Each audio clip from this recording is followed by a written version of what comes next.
So Knives Out is a murder mystery whodunit type of movie, and it's written and directed by Rian Johnson, who has made some great films like Brick and Looper in the past, which I really enjoyed. But he's probably most infamous for the last edition of the Star Wars saga, The Last Jedi, which a lot of people on the internet hated, but I personally enjoyed and thought was a lot of fun. So take that, internet. The story of Knives Out centers around the murder of a very wealthy and famous American novelist.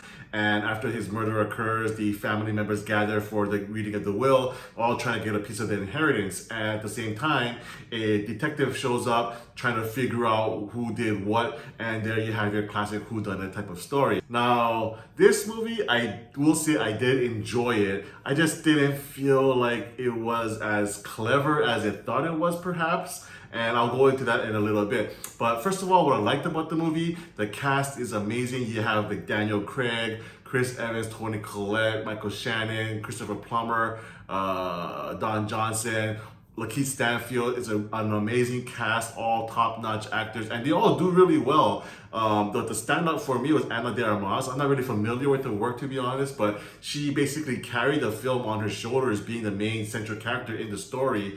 So despite having to work with all these veteran and seasoned actors who just are so good at what they do, this young woman really did so well to carry the movie, and she did a really great job. So yeah, overall the acting performances were just amazing. So, and also the technical aspects of the film, the direction, the score, the tension building, it all worked really well. So all of those aspects did a great job in the movie. But where this movie kind of fell short for me was in the writing. Like I mentioned before, I don't think it was quite as clever as it thought it was, because it does provide a little twist on the classic whodunit type of storytelling, where in this movie it's not so much about who done it, but more about why they done it and how they done it. And that's where, like, I didn't really see the point of having so many different characters show up and be a part of this murder mystery, when after, well, that's the first half of the movie, they're all kind of just go away, and it kind of centers on a few characters. So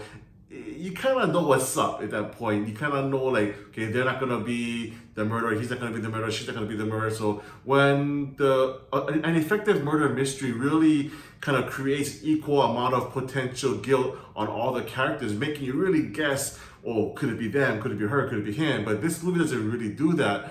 So like I said, all these extra characters, which are great actors, great performances, but they don't really lend too much to the story itself. So I'm like, more like window dressing, why are they even there?